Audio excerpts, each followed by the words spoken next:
배관 연결부가 파손되면서 염산 1,000리터가량이 누출된 것으로 파악했습니다. 서울중앙지검 공공수사 2부는 청와대가 경찰청에 첩보를 내려보내 김기현 전 울산시장의 측근비리 의혹을 하명수사했다는 의혹과 관련해 지난달 24일과 26일 이틀에 걸쳐 경찰청 수사국을 압수수색했다고 밝혔습니다. 검찰은 형사사법정보시스템과 전자결제 등 이번 사건과 관련한 부서의 전산 자료를 확보한 것으로 알려졌습니다. 검찰은 확보한 자료를 토대로 청와대로부터 받은 김기현 전 시장 측근 관련 첩보가 경찰청에 접수되고 이 첩보가 다시 울산지방경찰청으로 이첩돼 수사로 이어진 과정 전반을 들여다볼 방침입니다.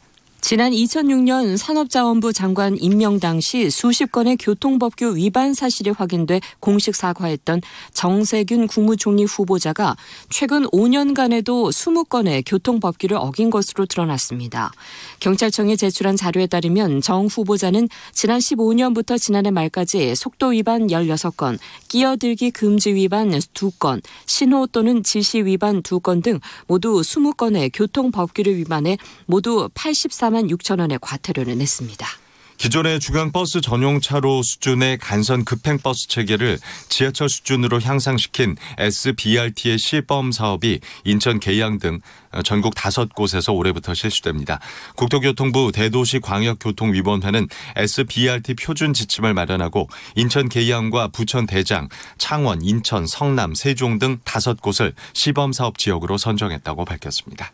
서울 아파트값 상승의 영향으로 오피스텔 매매 가격도 2분기 연속 올랐습니다. 한국감정원이 지난해 4분기 기준 오피스텔 가격을 조사한 결과 서울의 경우 전 분기 대비 0.40% 올라 3분기보다 오름폭이 커졌습니다. 지난해 상반기 2분기 연속 하락이었는데 하반기 들어서 연속 상승세를 보인 겁니다. 새해 첫 증시에서 코스피가 1%가량 하락하며 2170선으로 밀렸습니다. 오늘 코스피는 전 거래일보다 22.50포인트 내린 2175.17로 장을 마쳤습니다. 코스닥 지수는 4.19포인트 오른 674.02로 종료했습니다. 서울 외환시장에서 원달러 환율은 1원 70전 오른 달러당 1158원 10전에 마감했습니다. 이어서 오늘의 주요 스포츠 소식을 김도환 기자가 전해드립니다. 토트넘이 영국 사우샘프턴에서 열린 프리미어리그 21라운드 원정 경기에서 사우샘프턴에 1대0으로 졌습니다. 승점 30점을 유지한 토트넘은 6위에 머물렀고 승점 25점을 쌓은 사우샘프턴은 10위로 순위를 끌어올렸습니다. 우리나라의 손흥민은 첼시전에서 상대 선수를 걷어차 퇴장당해 3경기 출장 정지 징계를 받아 오늘 경기까지 나서지 못했습니다. 손흥민 없이 치는 3경기에서 토트넘은 1승 1무 1패의 성적을 기록했습니다. 미국 프로야구 세인트루이스의 새 둥지를 튼 김광현이 현지 언론으로부터 새 시즌 중심 선수로 꼽혔습니다. 미국의 시카고 트리뷴은 세인트루이스는 한국 출신 왼손 투수 김광현을 영입해 전력을 보강했다며 2019 시즌 세인트루이스는 단 2경기에서 왼손 투수가 선발로 나설 만큼 왼손 요원이 부족했는데 김광현의 가세가 큰 도움이 될 것으로 전망했습니다. 시카고 트리뷴은 김광현은 지난해 한국 프로야구에서 17승 6패, 평균 자책점 2.51의 좋은 성적을 거둔 뒤 2년 800만 불에 세인트루이스와 계약했다고 전했습니다. 프로농구 KCC의 송교창이 2019-2020 시즌 정규리그 3라운드 최우수 선수에 선정됐습니다. KBS 뉴스 김도환입니다. 오늘 밤은 전국에 구름이 많이 낀 가운데 강원 영서 남부와 충청 북부, 경북 북부 내륙에는 눈이 날리는 곳이 있겠습니다. 내일 호남 서해안에는 아침까지 눈이나 비가 조금 오는 곳이 있겠고 그 밖에 전국은 구름이 많이 끼었다가 오후부터 점차 맑아지겠습니다. 내일 미세먼지 농도는 강원 영동을 제외한 전국에서 나쁨 수준이 예상됩니다. 내일 아침 기온은 서울이 영하 3도 등 전국이 영하 7도에서 영상 3도로 오늘과 비슷하거나 조금 낮겠습니다. 낮 기온은 서울이 5도 등 전국이 4도에서 11도로 오늘과 비슷하거나 조금 높겠습니다. KBS 제1라디오 저녁 종합뉴스 지금까지 아나운서 김윤지 이상호였습니다.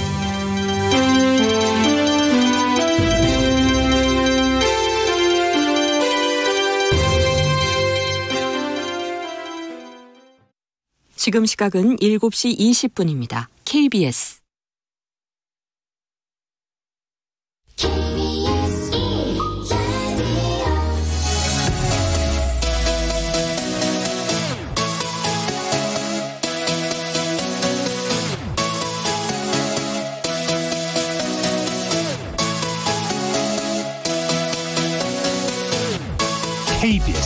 열린 토론.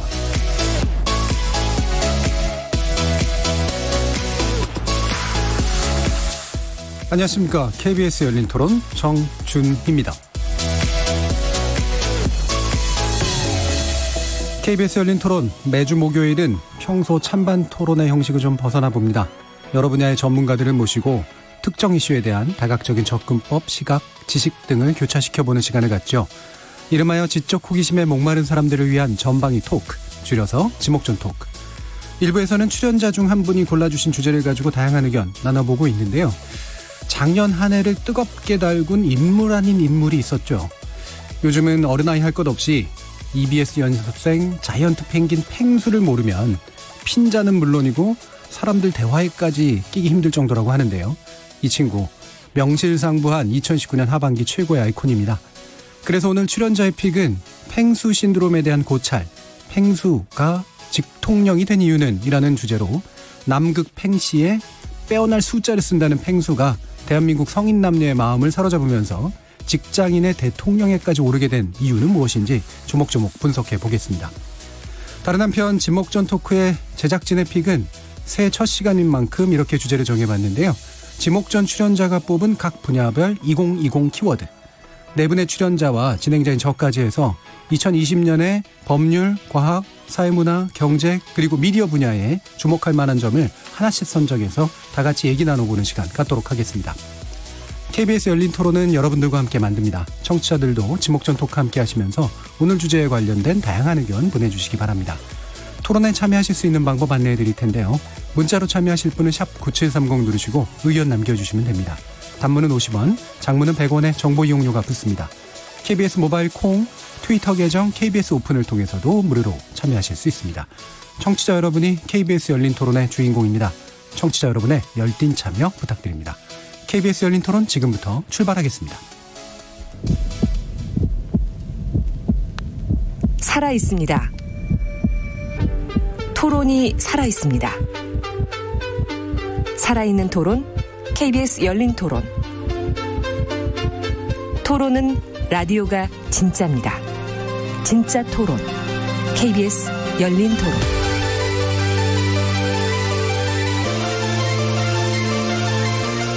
자, 그럼 오늘 함께 하실 분들 소개하겠습니다. 문화비평가 이택광 경희대 교수 나오셨습니다. 네, 반갑습니다.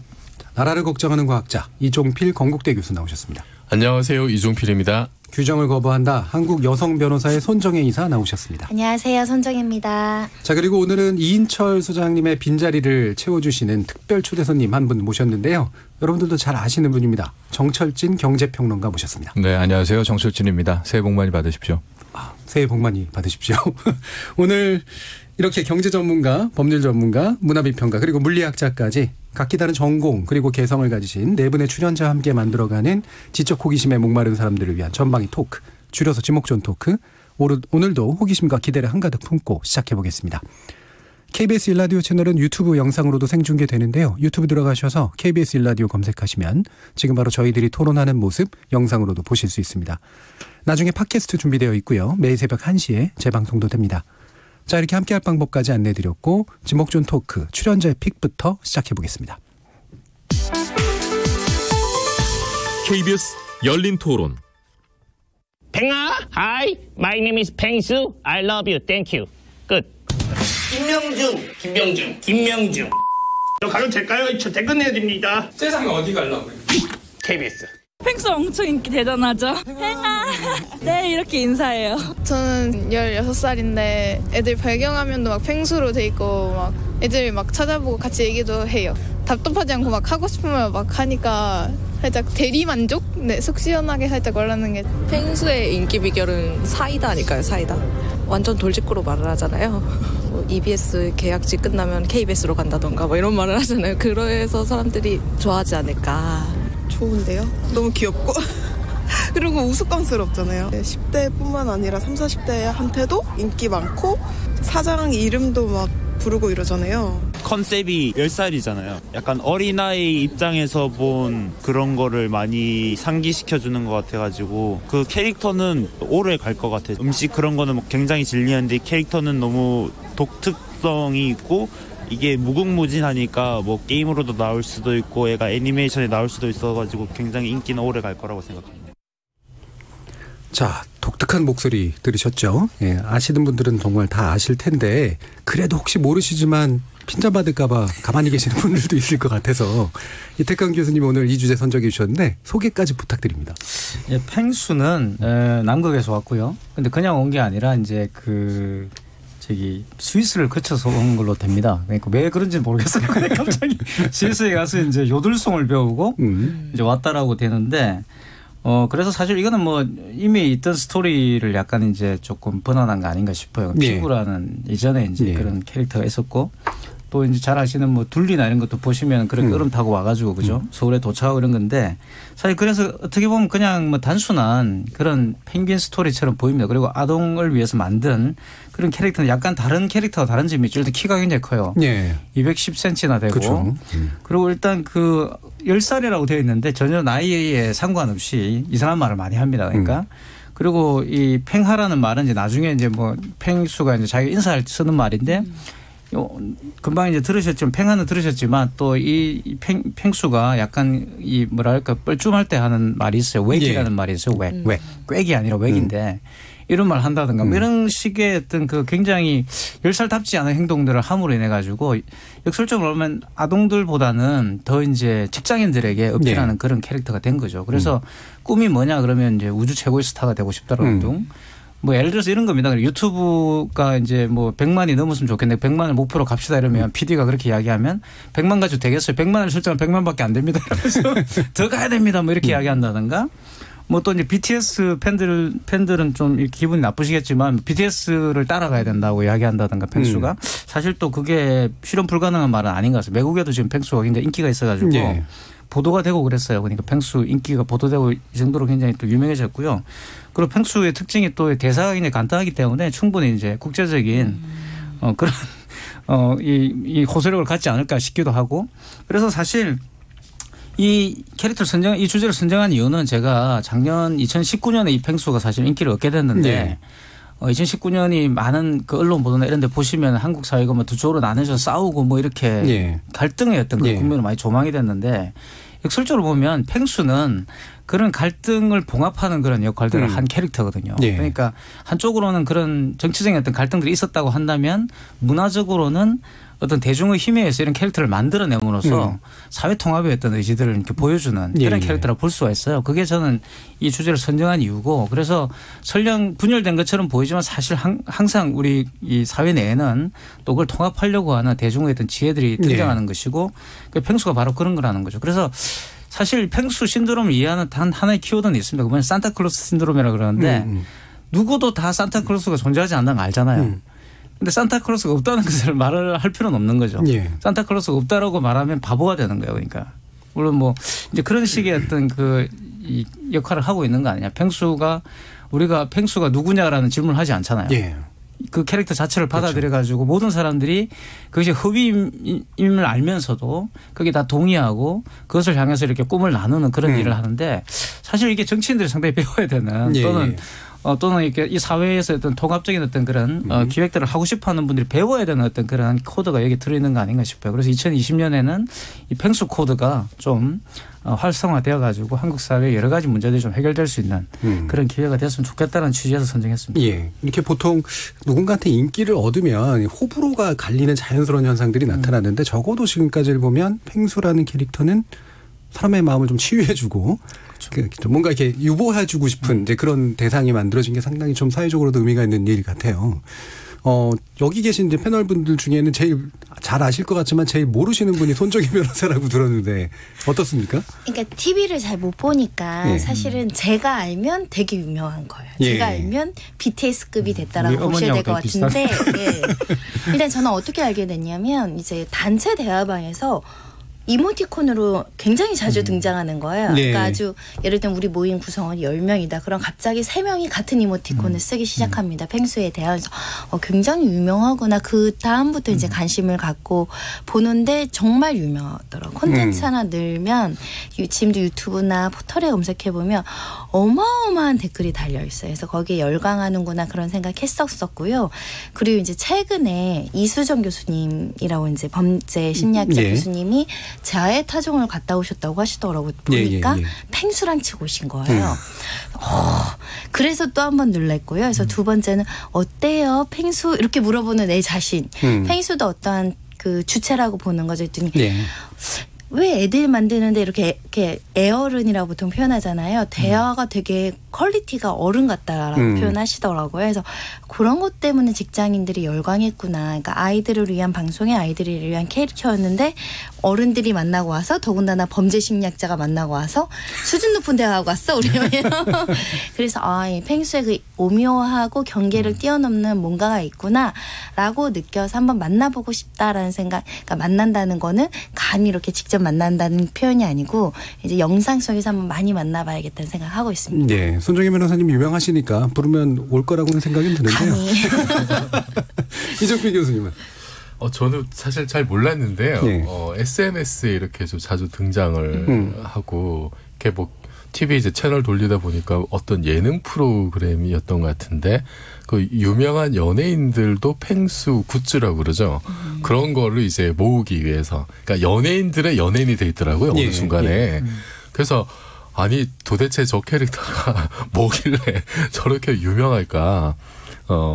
그래서 이제 찾아보게 됐죠. 그래서 어록도 이제 살펴보고 뭐 이제 영상도 이제 하나씩 저는 이제 거꾸로 그렇게 이제 알아보게 됐는데 이게 그 뭔가 우리가 대놓고 얘기하지 못하는 그런 말들을 펭수를 통해서 펭수가 이제 사이다 발언을 많이 해주니까 그 우리가 이제 그 트럼프가 당선된 걸 가지고 그런 얘기 많이 하잖아요. 이게 그 미국의 백인들이 대놓고 얘기하지 못하는 걸 트럼프가 막말로 대신해줬다라고 하는데 펭수는 막말은 아니고 근데 이제 우리가 뭔가 좀 이렇게 가슴속에 응어리로 가지고 있던 거를 대신 이렇게 뭔가 어디선가 좀 해줬으면 좋을 것 같은 어디 대나무숲 같은 데서 이렇게 익명으로 하는 그런 거를 공공연하게 이렇게 대신해줘서 거기서 뭔가 그 좀 화가 이렇게 풀린다 그럴까요? 응어리가 좀 이렇게 풀리는 그런 역할을 해주는 것 같아요. 그래서 야 이게 참 뭔가 좀 대중적인 어떤 심리 치료 역할을 해주는 게 아닌가 펭수가. 그래서 저도 팬으로 하기로 그렇게 결심했습니다. 네. 트럼프 대통령은 호불호가 명확히 갈리고 나라도 갈라놨는데 거기에 왜 펭수는 훌륭하죠. 아주. 펭수로 대동단결한 분위기잖아요. 지금. 정철진 평론가님은 분석하느라고 보셨어요? 아니면은 즐기셨어요? 일단은 즐기지는 못했던 것 같고요. 펭수는 그 SNS를 통해서 하도 많이 뭐가 와가지고 걔의 이 친구의 존재는 알고 있었었고요. 한 10월에서 11월 뭐 그때쯤이었었나? 이제 작가분들이랑 또 우리 젊은 기자 후배들 뭐 이렇게 하다가 펭수 얘기가 좀 나와가지고 제가 그거 거기 안에 사람 들어있는 거 아니냐고 이런 얘기를 했더니 막 갑자기 저를 배척받으셨어요. 엄청 배척받고 그럴 거예요. 그래서 이게 뭐 좀 잘못됐나? 그러고 있다가 이제 캐릭터라 내가 뭐 얘기를 했거든요. 그랬더니 한 친구가 여자 기자였었던 것 같은데 펭수는 캐릭터라고 분류하는 순간 펭수가 아니다. 그러니까 펭수로 불러야지 캐릭터라고 쓰지 말아라. 뭐 굉장히 진지하게 뭐 이 친구가 얘기를 하는 거예요. 그래서 이게 이렇게 해야 되는구나. 이제 그런 차원에서 제가 너튜브를 통해서 몇 개들의 클립들을 이제 좀 보고요. 계속해서 이제 펭수랑 좀 친해지려고 노력은 하고는 있는데, 그러니까 호 불호 중에서 저는 이제 불호는 아닙니다만, 막 펭수한테 막 제가 기대고 싶고, 막 그런 단계까지는 아직 못 가고 있어요. 제가 솔직히 말씀드리면은 그냥 이제 펭수를 하나 이렇게 좀 얘를 지켜보고 있는 그런 단계로 접근하고 있습니다. EBS에서 다이어리를 최근에 이제 올해 다이어리를 찍었는데 EBS 방송하는 우리 변호사님 한 분 계시잖아요. 그분을 통해서 그렇게 다이어리즘 하나만 더 얻어줄 수 없느냐고 줄 서 있는 걸 보고 깜짝 놀랐어요. 네. 그래서 이 그러니까 비매품이라고 하더라고요. 그거는 판매용으로 찍은 게 아니어서 그래서 EBS에서 다시 또 추가 제작을 했다라고 하더라고요. 그래서 와 펭수 좋겠다. 펭수가 캐릭터가 아닌 이유가 그 다른 캐릭터가 갖고 요소가 없어요. 펭수한테. 예. 보통 캐릭터랑 귀여워야 되고 뭔가 좀 세련된 게 있어야 되잖아요. 그죠? 펭수가 그게 없죠. 그래서 이제 많은 분들이 캐릭터 아니라고 이제 주장을 하시는 거고 그러니까 굉장히 묘한 그 지점에 펭수가 놓여 있는 거고요. 그렇죠. 그러니까 우리가 일반적으로 하는 캐릭터로서의 그런 식의 어떤 그 동물을 형상화한 것과 또 우리가 생각하는 그 인간으로서의 어떤 그런 연기를 하고 있을 것이라고 생각하는 인형 이런 그 사이에 있는 거죠 이게. 그러니까 많은 분들이 이런 측면들 때문에 자기 동일화를 많이 시키는 것 같고 주로 이제 그게 처음에는 이게 굉장히 인기를 끌었던 건 아닙니다. 5월까지만 하더라도 37명밖에는 그렇죠. 팽TV를 구독하지 않았었어요. 근데 갑자기 이제 뜨게 되는 게 펭수가 이제 그런 직설적 발언들을 막 하면서 본인의 어떤 안티 히어로적인 측면을 드러내면서부터였거든요. 그래서 폭발적인 인기를 끌게 되고 이제 그런 말들이 사실 어떤 말이었냐 그러면 지금까지 이제 젊은 세대들이 지금까지 해왔던 그런 말들이에요. 그러니까 뭐 예를 들어서 뭐 힘든 사람에게 뭐 힘들지라고 말하면 되겠느냐. 네.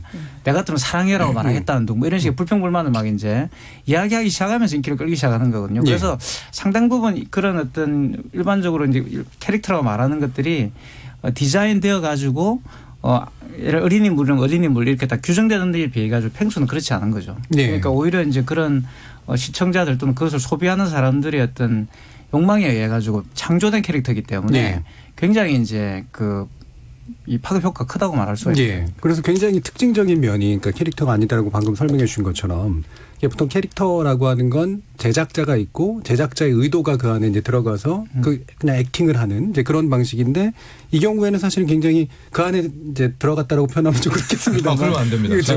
그 표현도 펭수 그 자체를 만들어내잖아요. 그러니까 이게 이제 상당히 우연적인 방식인지 뭔지 모르겠습니다. 그래서 이 펭수가 그냥 펭수대로 행동하는 그런 모습으로 이제 나타난 것 이게 이제 아마 굉장히 특징적인 그런 모습이긴 한 것 같아요. 여러분들은 어떤 발언들에 주목을 하셨나요? 저는 펭수가 한 얘기 중에 잘 쉬는 게 혁신이다. 정말 공감하는 내용이에요. 과학자가 공감합니다. 과학자가 창의적인 일을 하려면 많이 쉬어야 돼요. 많이 쉬어야 되고 또 어떤 때는 정말 쉴 틈 없이 몰아서 또 일을 할 때도 있지만 이게 생각이 다시 정리가 되고 이게 머릿속을 한번 이렇게 깨끗하게 비우고 다시 정리하는데도 휴식만 하는 게 없거든요. 그러니까 요즘 쉬지 못하시잖아요. 못 쉬죠. 근데 모든 분야가 다 그런 것 같아요. 뭔가 우리가 지금 4차 산업혁명 시대는 단순 어떤 노동 시간보다도 어떤 창의적인 어떤 일이 중요한데 그걸 위해서는 많이 쉬어야 된다. 굉장히 이거는 시대에 부응하는 그런 말인 것 같고 또 하나가 취업 포털 커리어에서 이제 기업 인사 담당자가 설문조사한 것 중에 가장 공감하는 어록 1위가 다 잘할 수는 없다. 너무 속상해하지 말고 근데 이제 잘하는 게 분명히 있을 거고 그거 잘하면 된다. 요거를 이제 1위로 꼽았더라고요. 근데 요게 저는 특히 이제 리더들이 지도층에 있는 사람들의 좀 리더십의 문제라고 이제 저는 생각을 하거든요. 그러니까 펭수가 인기를 끌었던 게 이제 수직적인 위계 문화에 대한 어떤 반발 이제 이런 게 드러나 있잖아요. 근데 우리 위에 계신 분들이 사실 조직을 잘 이끌어 나가려면은 우리는 항상 이렇게 규제하고 야단치고 처벌하고 이제 이런 데 굉장히 익숙해져 있는데 정말로 조직이 잘 되려면은 이 구성원들의 장점을 잘 파악을 해가지고 이 사람이 이 장점을 어떻게 100%, 120% 발휘하게 해줄 거냐. 그 역할을 찾아주는 게 정말로 중요하거든요. 저는 그게 또 새로운 시대가 요구하는 어떤 수평적인 그런 어떤 네트워크의 힘을 발휘하는 데도 중요한 요소라고 봐요. 근데 우리는 아직까지 좀 이런 게 부족하죠. 그래서 이게 단지 저는 이제 펭수가 하는 이야기들이 지금까지 우리를 좀 억눌렀던 그런 수직적인 문화에 대한 반발성 돌직구이지만은 그거를 또 한 단계 넘어서면은 이게 지금 우리가 계속 얘기했던 4차 산업혁명 시대에 또 필요한 어떤 그런 요소들도 같이 얘기를 하는 게 아닌가.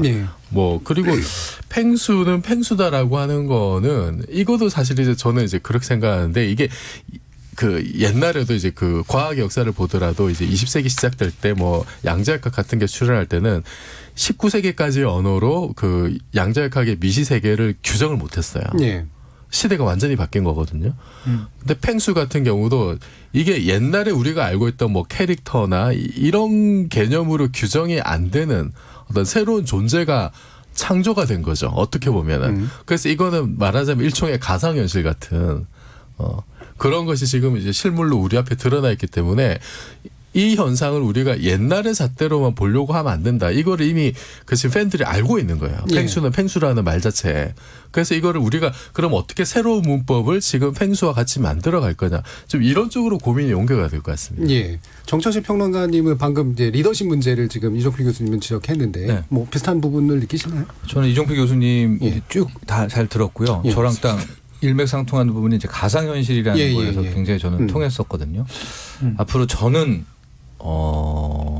모르겠지만 제 아들 지금 중학생 아들만 둘인데 이 친구들은 이제 100% 가상 현실 시대에서 살아갈 것 같고요. 지금 펭수의 가장 소구축이라고 할 수 있는 20대 후반에서 30대 이제 이 친구들도 이제 곧 가상 현실이 굉장히 익숙해질 거란 말이죠. 그래서 제가 펭수를 저는 잘 못 받아들이는데 우리 아들들이나 후배들은 왜 잘 받아들이는가라는 그 대목에서 앞으로 뭐 여러 가지 관점 중에서 찾아올 그런 가상현실에 대한 또 하나의 전조 이런 것도 제가 좀 축으로 좀 생각을 해봤거든요. 그러니까 우리가 펭수를 이제 사람들이 믿고 하나의 존재로서 받아들이고 있잖아요. 지금 많은 또 분들이. 그러니까 근데 저 같은 사람이나 또 제 선배님들이나 50대 60대 분들은 당연히 저기 지금 탈 쓰고 사람 들어있다 이제 그런 관점으로 좀 보게 되잖아요. 그러니까 악플 많이 쏟아질 겁니다. 그게 이해할 수 없는 또 다른 하나의 존재, 이 비잉이 등장했고 이런 것들이 쫙 대중 확산화가 되면 그 다음 단계에서 나오게 될 이제 앞으로 수많은 가상현실의 컨텐츠들이 쏟아질 거 아니겠습니까? 5G도 됐고 이제 속도와 뭐 데이터 용량이 또 되고 있기 때문에 그런 거 하나의 시대의 흐름과도 또 기술, 이 디지털이라는 기술과도 맥락도 닿아 있지 않을까. 우리는 못 느끼지만 실은 젊은 세대의 그런 감성 속에서는 펭수가 너무나 자연스럽게 받아들여지고 있구나. 그런 측면을 하나 또 좀 지목하게 됐습니다. 우리 손정희 변호사님도 못지않게 이런 그 실용적, 실질적인 분이시잖아요. 저는 근데 펭수가 던지는 메시지가 뭐냐면 기본적으로는 권위주의 타파예요. 우리가 굉장히 사실은 제가 잘 못하는 것 중에 하나예요. 뭐 사람 이름 부를 때도 저희 변호사는 변호사님, 판사님, 검사님, 방송을 했더니 님자를 빼래요. 손정혜 변호사, 뭐 기자님도 아니고 기자, 뭐 이렇게 해야 되고 대통령님도 아니고 대통령. 님자를 붙이는 것도 이제 너무 권위주의적인 걸 다 빼라고 하더라고요. 그것도 익숙하지 않은 세대인데 이 펭수는 EBS 사장 이름 막 부르잖아요. 김명중, 뭐 참치가 비싸서 못 먹으면 김명중, 그리고 저기 뭐 우리 외교부 장관 앞에 가서 여기 대빵 어디 있어, 대빵 어디 있어요, 뭐 이런 식으로 얘기하는 그게 이제 소위 말하면 우리 세대를 지배해왔던 꼰대들의 어떤 인식과 언어 문법이나 우리 문화 체계 있잖아요. 어디 가면 이렇게 인사를 해야 되고 명함도 이렇게 드려야 되고 나이 순서대로 직급별로 우리가 해왔던 어떤 관례와 문화 이런 게 너무 익숙한데 그거를 깨트리려는 어떤 저항의식들을 이제 젊은 사람들이 보면서 너무 기분이 좋은 거죠. 그리고 이제 펭수가 했던 어록 중에 이런 내용이 있는데 꼰대 선배 뚝딱이라고 저는 제가 알아서 할 테니까 잔소리하지 말아주세요. 이게 사실은 젊은 세대인 제가 굉장히 공감하는 거예요. 얼마 전에 제가 슬쩍 젊은 세대로 지금. 아니 그럼 실제 젊은 우리 아들이 막 숙제하라 그랬더니 인지 10살 됐어요. 9살이었다가. 이래라 저래라 하지 마세요 이러는 거예요. 깜짝 놀랐어요. 저도 어렸을 때 한번 그렇게 엄마한테 저항한 적이 있거든요. 제가 알아서 할 테니까 제 인생이니까 그럴 때 보통 반항이라는 이래라 저래라 하지 마세요. 근데 생각해보니까 내가 이제는 30대 후반이 되면서 우리 후배들한테 후배 변호사들한테 막 이래라 저래라 많이 했던 것 같은 거죠. 근데 펭수가 이래라 저래라 하지 말라 그래가지고 내가 이래라 저래라 했던 경험을 막 반추해봤어요. 그런 것들이 약간 권위주의적을 탈피하고 우리 한국 사회에서 예전에 유교의식, 동방 뭐 예의 뭐 이런 거 많이 따졌는데 김명중 사장님에서 김명중 이게 우리 사회에 던지는 메시지가 크고 그게 이제 2030은 탈피하려고 했지만 우리 사회를 지배하는 기성세대들이 탈피를 못하고 있어서 하지 못한 걸 펭수가 실현하고 있다라고 생각을 했죠. 아니 우리도 그럼 KBS 사장님 이름을 막 부르고 그러면 펭수 따라가는 펭수는 우리 앵커부터 분장을 하고 펭수가 하셔야 됩니다. 펭수는 아무나 하면 안 되고요. 네. 근데 이제 지금 얘기를 이제 모아보면 이제 리더십, 그러니까 위계적인 어떤 구조에 대한 탈피 또는 저항 의식의 표출, 뭐 그다음에 이제 가상적인 것들이 그냥 단순히 판타지가 아니다라고 느끼는 어떤 새로운 세대의 등장, 뭐 이렇게 얘기를 해주셨는데 이게 이제 그렇게만 보면 이제 세대가 갈릴 것 같거든요. 근데 그렇죠. 또 보면 굉장히 광범위한 세대의 지지를 받는 건 이게 단순히 버릇없음에 대한 어떤 뭐 이해는 아닌 것 같고 뭔가 좀 다른 종류는 있는 것 같아요. 이종필 교수님. 그러니까 이제 손 변호사님 말씀하신 그런 내용이 있죠. 왜냐하면 이제 펭수에 열광하는 특히 이제 팽TV 구독자를 분석해 보니까 20대에서 30대 초반 가장 이제 많이 이제 접속해서 펭수를 보는 거는 맞아요. 근데 이분들이 대체로 이제 회사나 이런 데서 이제 그런 권위주의적 문화에 대해서 이제 신물이 나는 그런 세대라고 말할 수 있는데, 근데 반드시 그렇지는 않거든요. 또 이제 그 이외의 분들도 굉장히 많이 공감을 하고 있고 이제 그런 게 있기 때문에 저는 기본적으로 기술이 이렇게 발달하고 특히 이제 펭수를 성공시킨 결정적인 것은 미디어 환경의 변화라고 저는 생각합니다. 그러니까 TV만 있었다고 한다면 펭수가 이렇게까지 성공하지 못했을 거예요. 그런데 이런 미디어가 나오고 미디어 환경이 변화하면서 이 미디어 환경이 변화한다는 건 뭐냐 그러면 아까 말씀하셨지만 사실 이제 시간관념이 바뀌는 거거든요. 우리가 우리 얼마 전에 양자역학도 했지만 사실 뉴턴 물리학에서 양자역학으로 가는 거예요. 쉽게 말하면. 그러니까 펭수가 바로 그런 거죠. 가상과 현실의 구분이 사라진다는 뜻은 바로 그걸 뜻하는 거죠. 그러니까 내가 원하면 그걸 계속 유지할 수 있는 기술이 생긴 거예요. 예전에는 그렇지 않았죠. 머릿속에 있어야 되고 그걸 문자로 쓴다든가 아니 그림을 그려서 보여줘야 되는데 그런 기술은 굉장히 독점되어 있었거든요. 근데 지금은 그렇지 않죠. 내가 마음만 먹으면 휴대폰을 가지고 찍어서 얼마든지 공유할 수 있고 이렇기 때문에 이제 대중이 참여하는 방향으로 미디어가 발전하게 됐던 거거든요. 이게 이제 기성 저널리즘이라든가 기성 방송 같은 데도 사실은 이제 위기면서 동시에 기회일 수가 있는데 저는 그런 방식으로 이걸 봐야 된다고 봅니다. 그러니까 그래서 펭수 코드라는 게 저는 있다고 생각하고 굳이 예를 들자면은 그리고 이게 수많은 공감력을 이끌어내는 거죠. 특히 이제 이 나이 드신 세대들이라 할지라도 이분들이 젊은 세대의 어떤 세계관에 공감하시는 분이 많이 있을 거 아니에요. 손 변호사님 지금 아드님 보고 이제 내가 그때 이랬지라고 생각하는 것처럼 본인들이 당해온 것도 있거든요. 본인들이 지난 이야기 하다가 당해온 경험이 있는데 펭수가 그 이야기를 대신 해주는 거야. 그리고 또 젊은 세대에게 뭔가 공감한다 말을 해주고 싶은데 뭐 할 수 있는 방법이 없는데 펭수라는 그 캐릭터를 사용해 가지고 본인들이 젊은 세대의 어떤 세계관에 공감하는 그런 표시를 해줄 수가 있는 거거든요. 그러면서 본인들이 또 정체성을 또 확립할 수가 있고 이런 여러 가지 복합적인 요소가 저는 여기에 있다고 봅니다. 인기 단순하게 그냥 펭수 하나 인기가 있네 이게 아니라 이걸 잘 들여다보면 한국 사회가 지금 현재 어디로 가고 있는지가 잘 보이는 거 아닌가라는 생각이 들어요. 저는 이제 펭수 인기에 대해서 옛날의 전통적인 인기 요소 그거를 이제 한번 꼽아보자면은 펭수가 어쨌든 외국 출신이잖아요. 남극 갔다가 스위스 찍고 이제 왔고 그리고 생물 종도 달라요. 우리 호모사피엔스하고 생물학적으로는.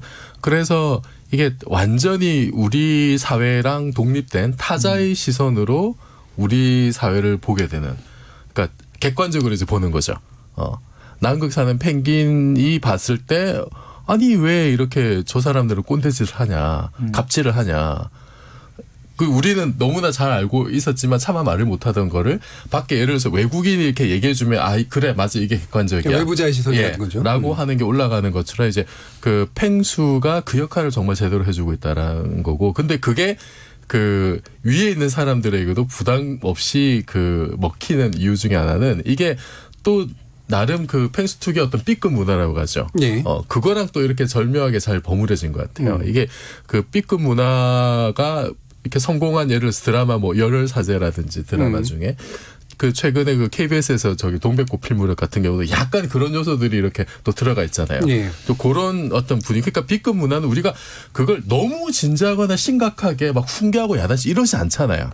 그냥 어떤 때는 가볍고 재미로 받아들이기도 하고 그 속에 있는 풍자를 우리가 풍자 자체로 받아들이기도 하고, 그래서 좀 부담감 없이 이렇게 접할 수 있는 그런 요소들이 좀 가미가 된 것 같고요. 그리고 사실 또 위에 계신 분들이나 꼰대짓 하시는 분들도 사실 먹고 살기 힘든 건 마찬가지거든요.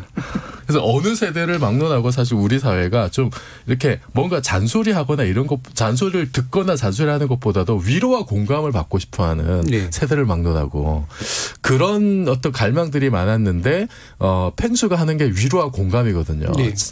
제발 좀 꼰대짓 하지 말고 잔소리하지 말고 위로해주고 공감해주고 이거를 앞서서 하고 있기 때문에 이거는 뭐 꼰대짓 하시는 분들도 이제 좋아할 수밖에 없지 않느냐. 그리고 그 이태강 교수님 말씀하신 게 굉장히 이제 중요한 포인트 같은데 이게 그 정말 가상현실에 따른 우리가 이제 가상 현실이라고 하면 디지털로 만들어진 무언가 어떤 개체를 생각을 하는데 지금 이제 유튜브라는 새로운 매체가 확 퍼지면서 그러면은 유튜브 채널로 1인 미디어가 열리고 예. 뭐 펭수도 이제 그걸 하고 있고 그러면서 이게 유튜브의 세상과 현실 세계가 사실 구분이 애매해지는 상황으로 가는 예. 거거든요. 그러니까 유튜브에서 나왔던 펭수는 정말 현실에 살아있는 어떤 오브제인 거고 그리고 또 하나 저는 그 주목해야 될 게 이거를 만든 그 EBS 제작진의 평균 연령이 35세 이하라 그러더라고요. 예. 이분들은 그걸 이제 체감하고 알고 있는 거예요. 세상이 지금 이렇게 돌아가고 있다는 거를. 그래서 그거를 미리 이렇게 선언적으로 뭐 이거는 뭐 어떤 뭐 무슨 뭐 옛날의 캐릭터 거쪽 이런 것이 아니라 완전히 새로운 문법으로 그냥 그 젊은 세대들의 어떤 유희 내지는 어떤 네. 그 새로운 어떤 놀이 이것이 그냥 그대로 작품 결과로 나온 게 아닌가. 네. 그래서 야, 참 우리나라 젊은 세대 굉장히 희망이 있구나. 예. 정말 대단하다 이런 생각이 들었습니다. 이렇게 이제 모아 보면 결국은 이제 사실은 새로운 현상들의 어떤 총체인데, 그러니까 지금까지 아마 깔려 있었던 다양한 문화적인 여러 흐름들이 이제 모아지면서 나타난 이제 그런 거라고 볼 수 있는데, 정철진 평론가님은 네. 보니까 여전히 외부자이신 것 같아요. 그 외부자의 눈으로 볼 때 이 인기랄까 이런 거를 진짜로 객관적으로 좀 실감하게 보이시는 면이 있을 것 같은데 어떤 게? 그럼요. 인기는 인기는 엄청 실감하고 있죠. 예. 뭐 들어오는 SNS 당장에 12월 30일에서 1월 1일에 뭐 펭수가 솟구치고 뭐 펭수로 뭐 약간 뭐 어마어마한 새해 복 많이 받으세요를 많이 받았기 때문에 인기도 실감하고 있고요. 그 자이언트 TV가 네. 지금 아마 100만 명이 넘었을 겁니다. 140만 명 아마 네. 그 이상으로 돼가고 있을 텐데 뭐 그 정도라면 어마어마한 100만 명이 일단은 뭐 완전히 넘어서게 되는 그 정도 되면은 뭐 제가 뭐 월 수입을 뭐 구체적으로 말씀드릴 수 없지만 이제 상당한 폭으로 올라가는 보통이 이제 뭐 10만에서 한번 자른다든가 60만에서 자른다든가 하는데 100만 정도가 되고 있고요. 그 외에 뭐 어마어마하게 지금 뭐 CF라든가 이런 걸 실현하고 있고 책도 베스트셀러로 지금 바로 들어가고 있는데 지금 예판 들어갔다 그랬죠. 이게 뭐 예비 판매 나오자마자 몇 분 만에 그래서 나와서 하는 그런 책도 있었고 뭐 결과적으로 좀 전방위적으로 이제 펭수 신드롬을 느끼고 있는 이제 그런 상황입니다. 네. 그렇기 때문에 펭수의 하나와 함께 지금 살고는 있는 거죠. 네. 네. 이 자이언트 팽 TV 구독자수가 그새 또 늘어서요. 162만 명까지 지금 늘었다고 그렇죠. 하는데요. 네. 이제 이게 뭐 그 경제평론가시니까 네. 원래 이제 이인철 소장님 맨날 요 얘기만 나오면 그래서요 그러면서 시장 계획을 막 따지시거든요. 이게 뭐 구체적인 시장 가치는 아니라고 하더라도 이게 미디어 산업이나 이런 관점에서 봤을 때 어떤 그 뭐랄까요, 이렇게 매출 구조 이런 것들을 만드는 데 도움이 될 거라고 보세요. 저도 이제 과거에 문화산업 쪽에 뭐 연구를 하면서 문화산업이 굉장히 좀 편차가 큽니다. 왜냐하면 직접적 매출은 굉장히 적은 반면에 이거와 간접적 그렇죠. 매출까지 네. 합쳐서 뭐 부가효과, 유발 효과 이걸 또 다시 경제적 효과, 막 이거 브랜드 가치 이렇게 돼버리면은 굉장히 이야기가 커지게 되는데 가령 이제 BTS 같은 경우가 예. 현대경제연구원에서 2013년부터 10년간 이 인기가 계속 유지된다고 해서 23년까지 해서 총 가치를 56조 원으로 봤거든요. 연간 5조 원. 예. 뭐 그걸 이제 CNN에서 받아 쓰기도 했었고 뽀로로 같은 경우가 뭐 브랜드 가치가 뭐 8천억. 예. 실질적으로 우리 경제호가 막 했을 때가 한 3조 단위 정도로 예. 보고 있습니다. 그런데 그걸 잘 보면 조 단위로 브랜드 가치나 경제적 가치가 넘으려면 일단 글로벌로 가야 돼요. 예, 네. 그렇죠. 한번 적어도 동남아 그 이상, 뭐 유럽 대륙까지 가야 되니까 펭수는 이제 막 진출하려는 단계다 이렇게 보고 있다면 현재는 한 100억대에서 1000억대 사이에서 다 합쳐가지고 우리가 간접적 효과, 뭐 경제적 연관 효과까지 하면 이제 그 정도라고 볼 수가 있겠고 곧 이 정도의 인기라면 쾌거가 들려오겠죠. 예. 뭐. 일본, 뭐 중국, 미국에서 그렇게 될 경우는 이제 뭐 브랜드 가치로 따진다면 뭐 조 단위로 평가할 수 있는 그런 상황이 될 것 같습니다. 안 그래도 이제 김명중 신임 사장이시잖아요, 사실은. 네, 이번 해를 팽수 세계화 원년으로 삼겠다고 실제로 네, 이제 선언을 네. 하셨다 그러고 아까 이제 뽀로로 언급을 해주셨습니다. 사실은 기존의 한국 캐릭터 산업에서는 가장 큰 그렇죠. 어떤 그 유리죠. 족적을 네. 보였는데 뭐 팽수가 이제 뽀로로랑 화해를 했는데 뭐 여전히 불편하다고 뭐 이제 그렇게 얘기를 했다잖아요. 그 이태강 교수님 보시기에 이제 EBS라는 조직이 사실은 이제 굉장히 착하고 교육적이고 뭐 이렇게 말 그대로 이제 그런 이제 것으로 이제 되게 좋게 말하면 그렇고 나쁘게 말하면 그냥 되게 고루하다 이런 느낌이 있었는데 이게 EBS가 이런 어떤 새로운 걸 빵 터뜨릴 수 있었던 그런 배경이 된 이유가 뭘까 이렇게 생각해 보셨나요? 그거 이제 앞에서 그 유정필 교수님 말씀하신 것처럼 젊은 제작진에게 이런 캐릭터를 만들 수 있는 자유를 줬죠. 저는 그게 가장 핵심적이라 보고요. 원래는 EBS 말씀하신 것처럼 그런 창조적인 것이 나오지 않는 채널로 알려져 있었습니다. 그런데 이제 최근에 와서 굉장히 많이 성공적인 그런 걸 런칭을 하고 있는 것 같고 팽수도 그 중에 하나가 아닌가 싶어요. 그래서 사실 이게 펭귄이라는 캐릭터에 주목했다는 것도 저는 굉장히 특히 이제 젊은 제작진들이 가지고 있는 그런 감각을 보여준다는 생각이 들고 펭귄은 사실 전 세계적이란 말이에요. 그렇죠. 전 세계적이고 단순하게 뭐 고양이나 이런 게 아니라 펭귄이었던 것이고 그래서 이제 그런 것들이 젊은 감각인 것이고 결국 EBS가 최근에 와서 이제 본인들 가지고 있는 그런 조직 구조나 이런 것들을 바꾸려고 노력을 한 결과가 아닌가 싶고요. 이제 그래서 이것을 이제 본보기로 삼아가지고 더 많은 젊은 제작진들의 기회를 주고 또 저는 여기에 사실 최근에 제가 방송국에 가보면 좀 놀라운 것이 아마 그걸 기억하실 거예요. 그 아마 느끼실 것 같은데 다 방송을 하고 계시니까 젊은 PD나 젊은 그 작가분들 굉장히 많이 생겼죠. 그분들이 굉장히 많이 일을 하고 있고 그래서 EBS 같은 경우도 가서 보면은 굉장히 그런 좀 바뀌는 분위기를 볼 수가 있습니다. 그렇죠. 그러니까 그런 것들도 저는 큰 역할을 했다고 봅니다. 그래서 이것이 단순하게 EBS의 성공이 아니라 우리가 앞으로 향후에 굉장히 활력을 되찾기 위해서는 이제 어떤 식의 어떤 조직 문화를 만들어야 될지를 또 보여주는 그런 귀감이 될 수 있다는 생각이 들어요. 예.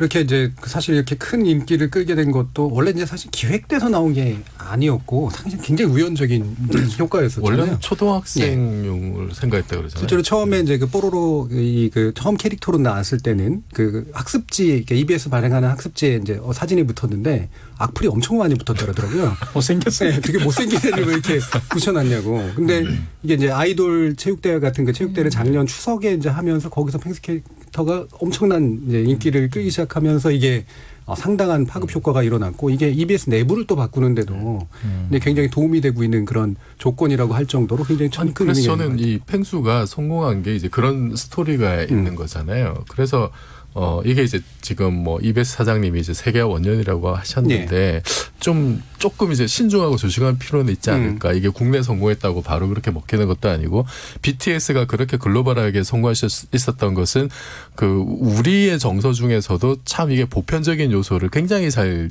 끄집어내서 전 세계 10대, 20대가 겪고 있는 고민하는 내용들 이거를 굉장히 한국의 언어로 잘 표현해서 그런 거잖아요. 근데 이건 좀 쉬운 일은 아니거든요. 그래서 펭수도 좀 BTS의 성공 과정을 물론 이제 잘 하시겠지만 벤치마킹에서 좀 너무 이제 해외로 나가는 것만 생각하다가 오히려 우리의 소중한 이 펭수의 좀 그 초심 내지는 이제 원래도 같이 이걸 약간 좀 훼손하지 않으면서 잘 보존하면서 좀 더 발전할 수 있도록 좀 했으면 좋겠어요. 실제로 이렇게 또 성공한 상황이 나오면 사실은 숟가락을 얹으려는 사람들도 되게 많고요. 나 덕분에 이제 이게 더 떴다라든가, 나 될 줄 알았다라든가, 또는 데려다간 이미지를 좀 이렇게 활용하려고 하는 경향들도 많이 생기고, 그래서 이제 외교부에서도 이제 모셨는데 되게 재미난 언론 보도가 있었어요. 그래서 강경화 장관 만나는 영상 촬영 과정에서 출입보안 규정 위반 소지가 있다라는 기사가 나왔단 말이죠. 이런 되게 생뚱맞은 상황 어떻게들 보셨어요? 일단 뭐 견제받고 있다라고 보셔야 되지 않을까. 워낙에 갑작스럽게 인기가 치솟다 보니까 그것을 좀 염려하고 견제하는 분들의 목소리도 분명히 있을 수 있고 또 기성세대에 대한 너무 저항의식이나 이런 걸 표출하는 것이 부담스러운 측면도 있을 것인데 약간 투명한 정치색을 갖고 있다라는 것도 하나 강조할 부분이 있지 않을까라는 생각이 들고 지켜줘야 된다. 오히려 지금 펭수의 팬들은 일각에서 말씀하신 것처럼 누구냐. 그 지금 우리 뭐 네티즌 정해진들 수사대가 있잖아요. 수사대 이거 발동 못하도록 철저히 신변 보호해야 된다. 이런 움직임이 있다라는 건 역시도 또 새로운 현상이거든요. 그래서 문화 그 자체를 보호하는 거는 결국 우리 역할이어서 이거 엉뚱한 뭐 이슈에 문제를 삼고 현대 시각으로 뭔가 팽수를 재단하다고 보면 그 팽수 자체의 신선도가 떨어질 수 있어서 좀 조심했으면 좋겠습니다. 그렇죠. 굉장한 금방 또 피로감을 만들어낼 수도 있는 거고 이렇게 오용될 수 있는 것도 이제 문제도 있죠. 이태규 교수님. 그러니까 뭐 그게 현실주의와 이제 충돌하는 지점이었던 거죠. 그러니까 이제 결국 보안구역에 이제 팽수를 사람으로 봤기 때문에 신분이 확실하지 않은 사람을 들려보낸 것은 잘못된 거 아니냐 없으니까. 이런 이야기예요. 근데 이제 그게 사실은 이제 잘 이제 이 코드를 팽수 코드를 이해하지 못했기 때문에 나온 저는 보도라고 보고요.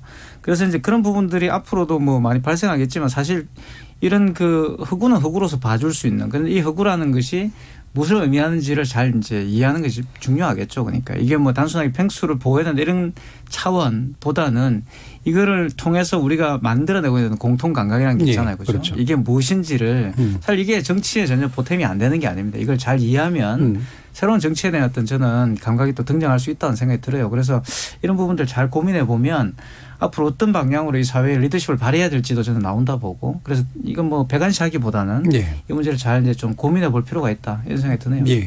이게 이제 정치가 오용하는 게 아니라 사실 정치는 코드를 봐야 되는 거죠. 그걸 이해해야 되는 거죠. 그러니까 단순한 판타지가 아닌 데려가서 그냥 뭐 좀 활용할 생각 말고 이 코드를 잘 이해해서 그런 정치인이 돼야 되는 거죠. 총선에 팽수 모시기 다들 막 난리니까 나는 기업도 지금 저기 광고에 쓰려고 하는데 너무 그렇게 소비만 하려고 하지 말고 방금 말씀하셨듯이 이 좀 본질적인 요소를 좀 이해를 해줬으면 좋겠어요. 그 코드를 이해해서 정치의 언어를 만드는 거. 팽수가 약간 불멸의 그 존재가 나이를 안 먹는다고 본인이 얘기했다고 하더라고. 난 영원히 열세다. 그러니까 영원히 그 가치를 좀 지켜주시면 좋죠. 그 저 팽수가 재종칠 때 저희 아들이랑 같이 봤는데 그럼 이제 팽수 11살 되는 거예요. 그래서 아니야. 계속 10살이야. 팽수 우주적 존재예요. 자, 이렇게 여러 가지 그 팽수를 놓고 사회적으로 이렇게 뭔가 소통이 만들어지는 것 자체가 굉장히 중요한 현상이라고 생각을 합니다. 자, 그러면 지금부터 또 그 청취자 여러분들도 하시고 싶은 말씀 많을 테니까 진행되는 동안 보내주셨던 의견도 몇 가지 들어보고 가겠습니다. 정희진 문자캐스터. 네, 안녕하십니까. 문자캐스터 정의진입니다. 팽수 신드롬에 대한 고찰, 팽수가 직통령이 된 이유는 이란 주제로 청취자 여러분이 보내주신 문자 소개해드리겠습니다. 먼저 콩 아이디 9164님, 정준희 교수님 어제 JTBC 토론하시느라 정말 고생하셨습니다. 계속 열린 토론 좋은 진행 부탁드립니다. 유튜브로 의견 주신 나랑 노을자 청취자분, 어제 토론 정 교수님 너무 빛났어요. 90입니다 해주셨고요. 유튜브로 의견 주신 노을바다 청취자분, 갓준이 화이팅입니다. 어제 빨간 양말 너무 귀여웠습니다. 유튜브로 의견 주신 탕탕이 낙지 청취자분, 정확히는 버건디였습니다. 양말이라고 보내주셨네요. 유튜브로 의견 주신 HKA 청취자분, 전 국민이 알게 된 EBS 사장, 우리의 팽수 해주셨고요. 유튜브로 의견 주신 제이블루 청취자분, 사랑스러운 팽수가 오늘의 주인공이군요. 유튜브로 의견 주신 비디오몽 청취자분, 팽수, 표정이 없기 때문에 감정이입이 쉬워요. 그래서 더더더 좋습니다. 유튜브로 의견 주신 탕탕이 낙지님, 팽수는 그렇게 큰 몸이 귀엽다는 게 함정입니다. 조조영신님은 이런 의견 주셨습니다. 버릇없는 팽수, 그 사이다가 팽수의 매력이죠. 유튜브로 의견 주신 조사커보이 청취자분, 오늘 지목전 팽수가 주제군요. 근데 팽수의 인기를 지나치게 사회적 의미로 생각하는 것보다는 컨텐츠 자체의 재미, 유익함 그 자체로 봐야 하지 않을까 싶네요. 사이다 같은 발언은 부수적인 요소고 일단 컨텐츠 자체가 재미가 있습니다. 팽수의 순발력도 좋고 마치 무한도전을 보는 것 같은 느낌이 드네요. 유튜브로 의견 주신 이창섭님, 팽수의 주된 인기 가운데 하나는 권력에 대한 사이다 같은 말과 행동으로 당당하게 요구하는 것이죠. 직장인들에게 혹은 다른 국민들에게도 그 코드가 전해졌다고 보입니다. 콩아이디 4196님, 요즘 팽수 모르면 간첩이라는데 저는 일하느라 못 보고 라디오에서 팽수해서 알았어요. 팽수가 펭귄이라고 하던데 펭귄하면 솔직히 심영래 코미디언이 원조가 아닐까 싶네요. 그때도 펭귄 인기 많았는데 심영래 씨 펭귄과 팽수 중 누가 더 셀까요? 갑자기 궁금해지네요 라고 보내주셨습니다. 네, KBS 열린 토론, 지금 방송을 듣고 계신 청취자 모두가 시민 농객입니다. 문자는 샵 9730번으로 참여하실 수 있고요. 단문은 50원, 장문은 100원의 정보 이용료가 붙습니다. KBS 콩, 트위터 계정 KBS 오픈을 통해서도 무료로 참여하실 수 있습니다. 청취자 여러분들의 날카로운 시선과 의견 기다립니다. 지금까지 문자캐스터 정의진이었습니다. 청취자들의 직접 참여로 이루어지는 KBS 열린 토론, 청취자들의 의견을 받아봤는데요. 2020년이 GD 해입니다. 경자년이죠. 그래서 미키마우스나 톰과 제리 등 쥐 관련 캐릭터 상품이 쏟아지고 있다고 하는데요. 우리나라에서는 아마 펭귄띠를 새로 만들어야 되지 않을까 싶을 정도로 펭수의 인기는 아마도 굴하지 않고 쭉 나가게 될 것으로 보입니다. 지목전 토크 출연자의 픽은 여기서 마무리하겠습니다. 여러분께서는 KBS 열린 토론과 함께하고 계십니다.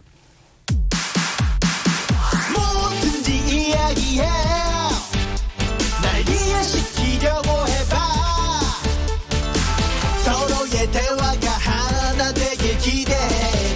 KBS 열린 토론.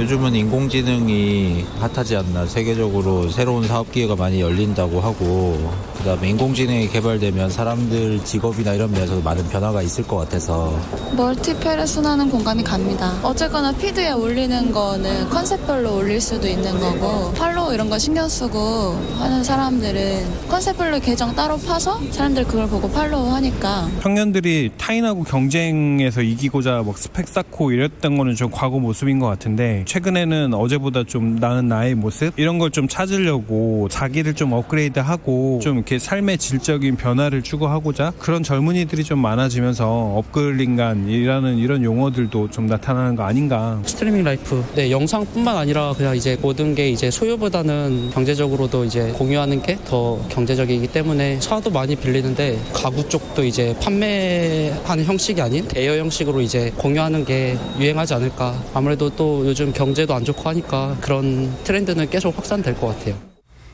자, 두 번째 지목전 토크 시작해보겠습니다. 지적 호기심에 목마른 사람들을 위한 전방위 토크. 두 번째 주제는 지목전 출연자가 뽑은 각 분야별 키워드 2020입니다.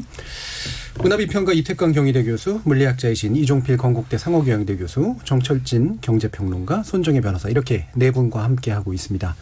자, 이게 뭐 하나씩 이제 꼽아주신 거로 알고 있는데요. 대충 예상 가능한 것들이긴 합니다만, 손정혜 변호사님은 법률가이시기 때문에 이거를 하셨죠. 2019년의 키워드는 저는 제 머리에 조국과 검찰개혁만 남아있어요. 그래서 검찰개혁에 대해서 이렇게 많은 논의가 사회적으로 있었는가를 한번 되짚어 봤던 한 해가 아니었을까 생각이 드는데, 끝나지 않고 2020년도 여전히 이제 검찰개혁이 하도가 될 수 있을 것 같아서 이 키워드를 한번 뽑아봤고요. 사실 저는 공수처 통과되지 못할 것이라고도 예상을 했었습니다. 하지만 4+1로 정말 극적으로 연말에 통과가 됐는데, 그래서 공수처에 대해서 한번 제가 생각을 해봤어요. 검사의 기소권을 공수처가 갖는구나. 기소권이 분리된다라는 게 우리 사회에 얼마나 큰 영향을 미칠 것인가. 일각에선 공수처 굉장히 유명무실해질 것이다. 많은 견제를 받고 있고 많은 인력이 부여되어 있지 않고 또 인사 과정 속에서 굉장히 난항을 겪을 수 있기 때문에 실제로 얼마나 효과적일지는 좀 고민을 해봐야 될 것 같은데, 그러면 우리나라는 왜 검찰이 모든 것을 독점하는 것을 가져왔는지를 한번 역사적으로 살펴보고 싶더라고요. 이 보시면은 우리나라에서 이 수사권과 기소권이 독점된 연연 자체가 일제시대의 독립운동을 탄압하기 위해서 아주 손쉬운 방법으로 기소권과 그 수사권을 독점한 것이 연원이라고 하더라고요. 조선 형사령부터 19년부터 시작됐다라고 합니다.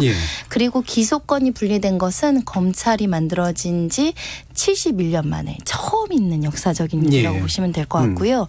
정치권이나 이런 데서 개정에 대한 의견이 나온 지는 23년 만에 이루어진 변화라고 보시면 될 것 같은데, 그래서 박원순 시장이 참여연대에서 23년 전에 이야기했던 것이 이제야 됐다라고 이야기하면서 이렇게 성과로 이제 축하하는 메시지도 보도를 통해서 나오고 있는 상황이고, 정권 차원에서는 참여정부 때 처음으로 정권 차원에서 검찰개혁의 어떤 이슈를 이야기했는데, 그나마 성과가 있었던 유일한 정권이지 문재인 정권에서 일부 시도가 됐고 있고, 앞으로 어떻게 결과가 나올지는 저로서도 예단하기는 어렵지만 기소권이 일부 분리된 것 자체가 굉장히 고무적이다라는 생각이 들었고요.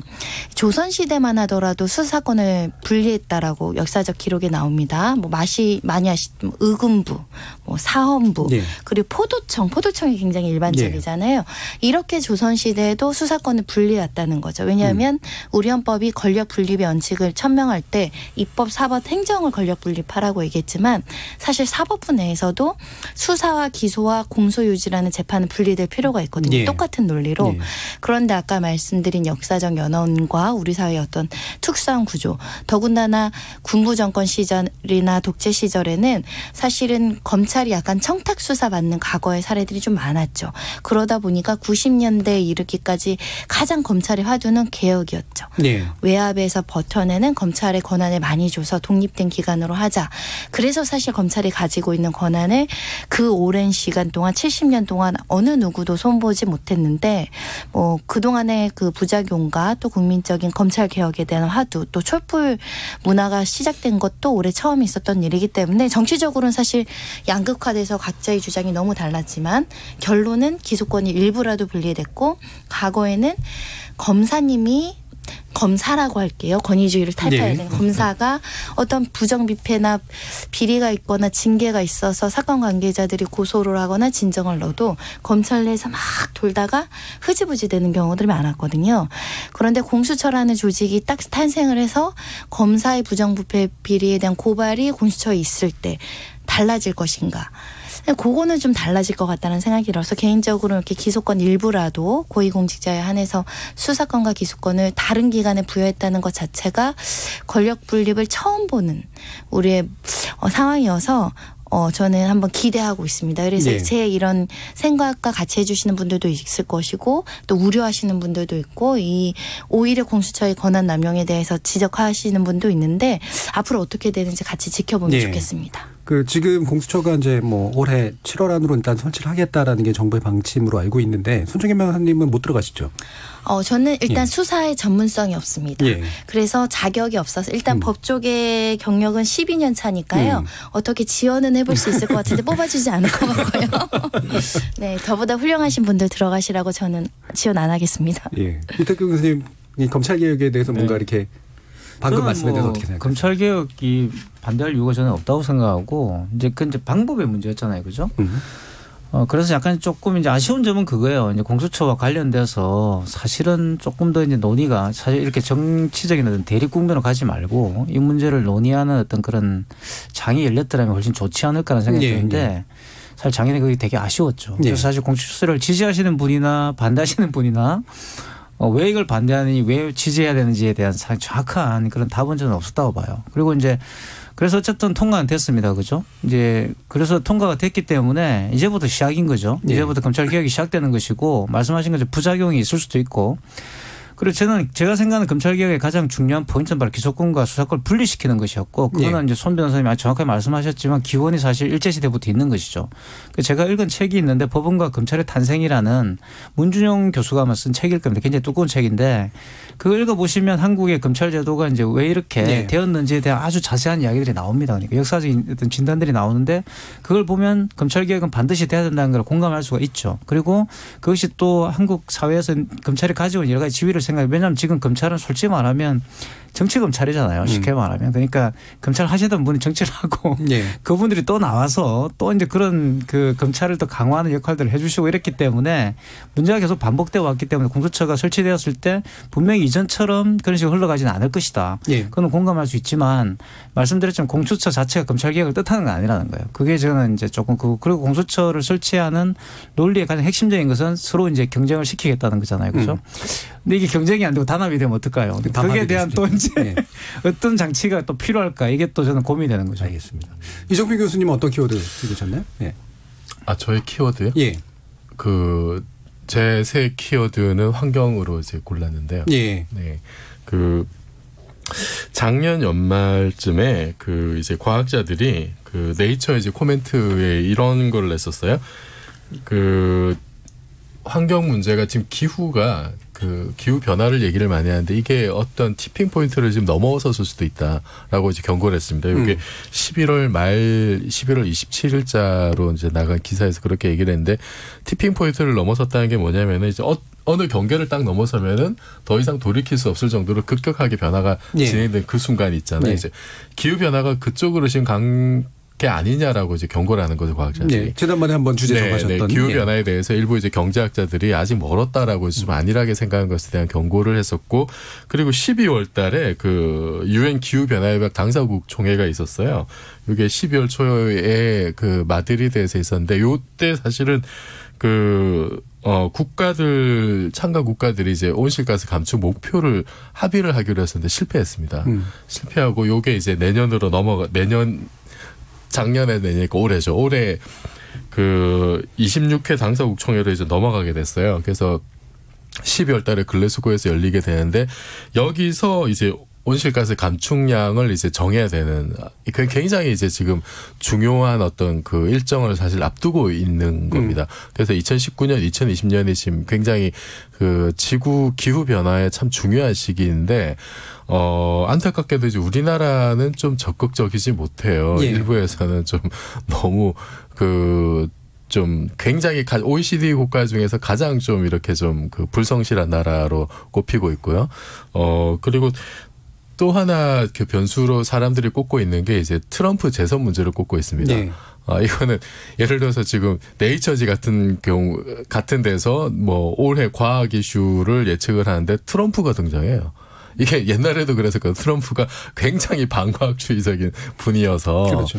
네, 특히 이제 기후와 관련해서는 이제 히스토리가 있죠. 이분이 2017년에 이제 파리 협약 탈퇴하겠다고 얘기를 했었고, 그리고 얼마 전에 2019년 이제 작년이 됐는데, 그때 11월 4일 날 폼페이오 이제 국무장관이 파리 협약 탈퇴하는 절차를 이제 제대로 밟겠다. 예. 이제 정해진 규칙에 따라서 그거를 선언을 했고, 정식 탈퇴는 통보한 지 이제 1년이 지나서 이게 이제 유효하게 됩니다. 그러면 2020년 올해 11월 4일 이제 그게 이제 효과를 내게 되는 거죠.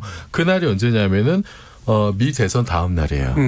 그러니까 트럼프가 이제 재선이 되면 그냥 이제 그 길로 완전히 쭉 가게 돼 버리는 거죠. 근데 만약에 미 대선이 이제 민주당 후보가 당선이 되면은 좀 변화의 여지가 생길 수는 있습니다만, 트럼프가 되면은 이제 파리 협약이 어쨌든 좀 타격을 계속 이제 받게 되는 거죠. 미국이 지금 탄소 배출량 2위 국가인데, 그래서 이게 지금 미국 대선 결과가 어쨌든 과학계나 지구 온난화에도 참 상당히 이제 영향을 미치는 지금 그런 상황이 돼 있고요. 그리고 사실은 우리나라가 지금 온실가스 감축 목표도 너무 좀 미온적으로 대처하고, 지금 문재인 정부가 진보 정부라고 하는데 좀 너무 전반적으로 경각심이 없는 것 같아요. 예. 우리가 지금 총선을 앞두고 있는데 지금 제도가 바뀌어가지고 소수 정당의 목소리가 들어올 가능성이 많아졌잖아요. 저는 그래서 좀 환경 문제에 전문적으로 좀 이렇게 준비를 했던 녹색당 같은 데서 선전하지 않을까라는 생각을 하고 있는데, 저는 이제 그런 소수 목소리들 들어가는 것도 중요하지만, 지금 이미 국회에서 큰 목소리 내는 정당들이 다시 한번 좀 제발 이 문제 심각하게 봐야 된다. 지금 기후 변화라는 말 대신에 요즘은 기후 이머전시라는, 클라이밋 이머전시라는 말을 또 많이 쓰거든요. 근데 전혀 우리는 그런 데 대한 감각이 없습니다. 근데 현실적으로 보면은 지금 4만4미라는 말을 지금 이미 쓰고 있잖아요. 네. 대기가 굉장히 정체되고 있는 게 기후변화 때문인데, 이런 문제 우리가 일상으로 겪는 그런 문제이기 때문에 정치권에서 좀 더 적극적이고 경각심을 가지고 지금 이 문제 해결에 나서줬으면 좋겠다라는 게 있고요. 그다음 또 하나 이제 2020년의 환경 문제를 제가 이제 키워드로 고른 게 도쿄올림픽이 있어요. 도쿄올림픽이 있는데, 이게 지금 일본에서는 이거를 후쿠시마 재건 올림픽이라고 지금 얘기를 하고 있는데, 방사능 문제 전혀 해결이 안 돼 있고, 오히려 이거를 거기서 나온 식자재를 쓰겠다, 거기서 나온 자재로 이렇게 선수촌 인테리어를 하고 이제 이런 지경이잖아요. 근데 여기 도쿄 올림픽에 대해서도 사실은 이제 걱정하시는 분들이 어느 전문가들 일본에서 자세한 자료를 공개하지 않으니까, 호주 멜버른 대의 어느 교수님이 조사한 바에 따르면은 후쿠시마에서 50km 바깥에 있는 지점에서 이제 방사능 수치를 봤더니 1년 동안 이제 추적을 해봤더니 이제 기준치의 한 100배 이상 이제 이렇게 지금 나오는 경우들도 있고, 그래서 안전에 대해서 굉장히 지금 신뢰를 못 받고 있는 상황이에요. 그렇다고 우리가 당장 보이콧을 할 수 있는 건 아니지만, 어떻게 그러면 이 문제를 대처할 건지, 그리고 그것과 관련해 관련해서 이제 올림픽은 올림픽대로 문제이고 또 하나 긴급한 현안이 이제 오염수 방출이잖아요.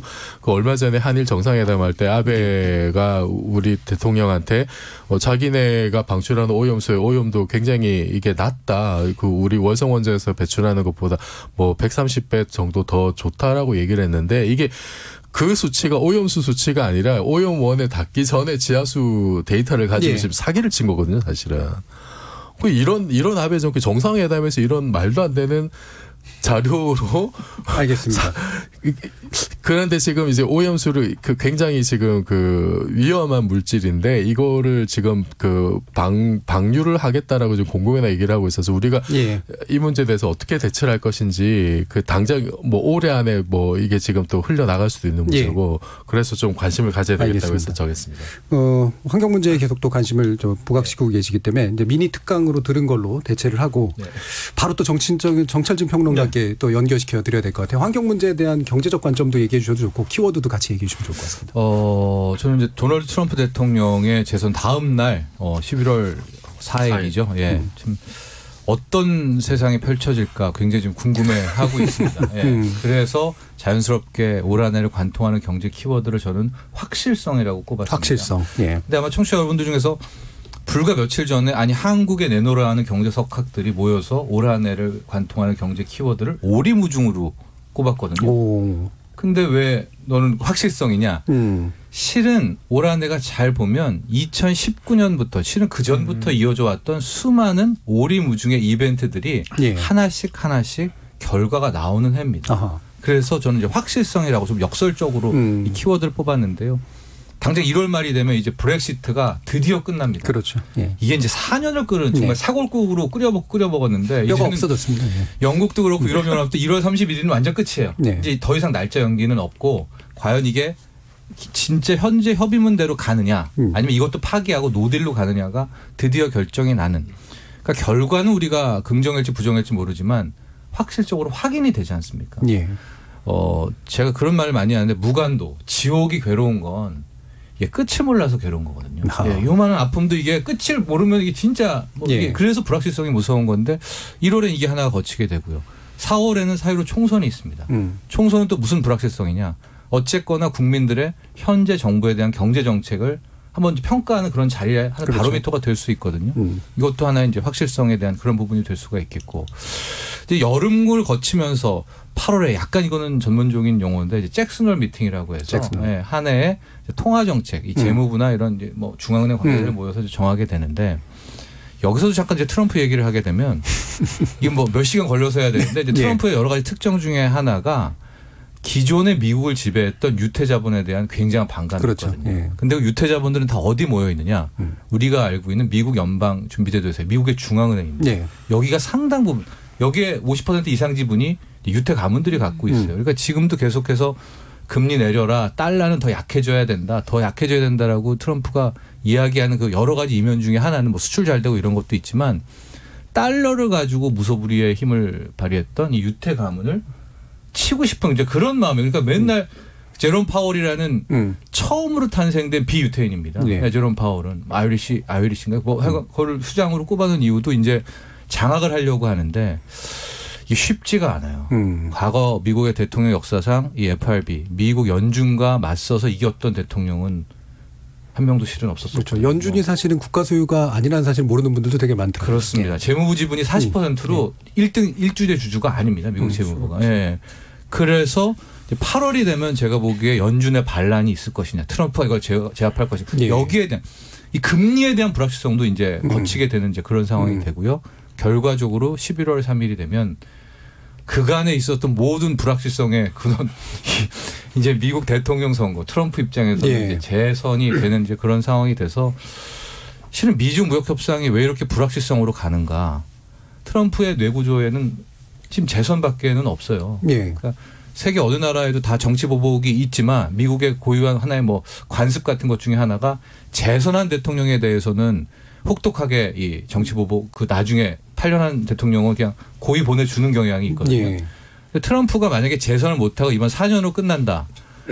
거의 갈 확률이 높습니다. 감옥 갈 확률이 진짜 높아요. 그러니까 트럼프는 지금 모든 게 자기 재선에 예. 맞춰져 있단 말이죠. 그러니까 널뛰기가 매번 이제 펼쳐지게 되는데 이제는 9월, 10월, 11월 이 단계가 넘어서게 될 때는 미중 무역 협상을 통해서 그동안의 세계를 뭐 쥐락펴락했던 트럼프 불확실성도 끝나게 되면서 예. 결과적으로 전 2020년 한 해가 그동안에 막 어디로 갈지 몰랐던 모든 이 오리무중이 거치는 그런 확실성의 한 해가 될 것이다. 예. 이렇게 뭐 오리무중의 원인이었던 브렉시트 문제라든가 우리나라 정치 지형의 문제라든가 미국의 연준의 문제라든가 또 부동산도 마찬가지고 예. 시간 관계상 얘기 못했지만 과연 12.16을 통한 뭐 집값이라든가 예. 이런 것들이 저는 그 모든 변곡이 2020에서 이제 확인이 된다. 예. 또 반도체는 정말 잘 사는지 마는지도 2020에서 확인이 되고 이런 것들이 하나하나 베일을 벗겨가는 이제 그런 해가 될 것 같습니다. 그렇죠. 희망이냐 뭐 절망이냐 문제 이전에 어쨌든 네. 아까 무관도 얘기하셨던 것처럼 확인되는 것 자체가 좋은 예. 거예요. 일단은. 예. 그렇습니다. 특히 또 경제하시는 분들은 확실성을 굉장히 또 좋아하시잖아요. 예. 이태강 교수님 어떤 키워드? 네. 오늘 저는 키워드로 내년의 키워드 또 역시 여성이 되지 않을까라는 생각이 예. 사회문화적인 키워드입니다. 그러니까 왜냐하면 한국 사회를 그동안 여러 가지 사회문화적 변화를 경험했는데 한국 사회가 근데 이제 작년에 어떤 그런 뭐 물론 이제 그 뿌리는 굉장히 몇 년 전에부터 시작되었지만 작년에 일어났던 여러 가지 이제 그런 여성들의 어떤 그 분출이죠. 그러니까 그런 분출들만큼 한국 사회를 급격하게 바꾼 예는 별로 없다는 생각이 들어요. 예. 그러니까 뭐 보통 선거권이 주어졌던 것만큼이나 큰 그런 그 저는 변화가 한국 사회에 왔다는 생각이 들고 실질적으로 1960년대 이후 이건 한국만이 그 유일한 게 아니라 전 세계적으로 보더라도 지금 현재 사회 문화의 어떤 그런 코드를 바꾸는 결정적 역할을 하고 있는 게 이 미투를 비롯한 그런 여성들의 어떤 진출이라는 생각이 들거든요. 네. 여기는 뭐 정책 진출도 있고 또 문화적인 어떤 그런 진출도 있고 여러 가지가 있습니다. 그래서 사실 60년대에 이제 서구 사회를 바꾼 가장 중요한 그런 변곡점이 바로 이제 성해방이라고 우리는 보통 이야기하는데 그렇죠. 사실 성해방은 아주 간단한 것이어서 여성들이 가정을 떠났기 때문에 가능했던 거죠. 그러니까 물론 뭐 장하준 교수 같은 분은 이제 세탁기의 발명이 사실 여성해방을 촉진시켰다 그렇게 말씀도 하시지만 실질적으로 여성들이 가정을 떠나서 이제 사회 활동을 할 수가 있게 되고 여가 생활을 즐길 수 있게 된다는 굉장히 큰 것이죠. 물론 이제 그 이전에 2차 세계대전 동안 부족한 노동력을 채우기 위해서 여성들이 이제 남성들의 어떤 그런 직업에도 진출하게 되고 이제 그런 여러 가지 사회 구조적 변화가 있었지만 실제로 여성들의 어떤 그런 욕망들이 바뀌게 되는 결정적인 것은 바로 이제 성해방이라 보통 우리가 규정하고 있는 이런 여성들의 어떤 기본적인 사회적인 어떤 그런 지위들이 달라지는 것과 무관하지가 않은데 그러한 것의 연장선에 바로 이제 작년에 한국에서 있었던 여러 가지 여성들의 분출들이 저는 있었다고 봅니다. 처음에는 안전의 문제에서 시작했지만 여성들도 좀 안전한 삶을 살아보자라는 어떤 그런 소박한 외침에 시작되었지만 이게 이제 사회 전반적인 문화에 굉장히 큰 영향을 미치게 되고 사실 조금 지금 그렇게 좋은 우석에는 아니에요. 그러니까 연말에 아마 작년 연말에 경험하셨을 거예요. 이 송년회라든가 이런 게 그렇게 거창하게 이루어지지 않았죠. 그렇죠. 되게 조용히 지나갔죠. 한번 생각해 보십시오. 이전에 경기가 안 좋을 때도 송년회 굉장히 거창했습니다. 그런데 작년에 저는 송년회가 별로 없었던 것 같아요. 그러니까 만나서 그냥 가볍게 그냥 식사하시고 헤어지고 이런 거 이게 다 누구 덕입니까?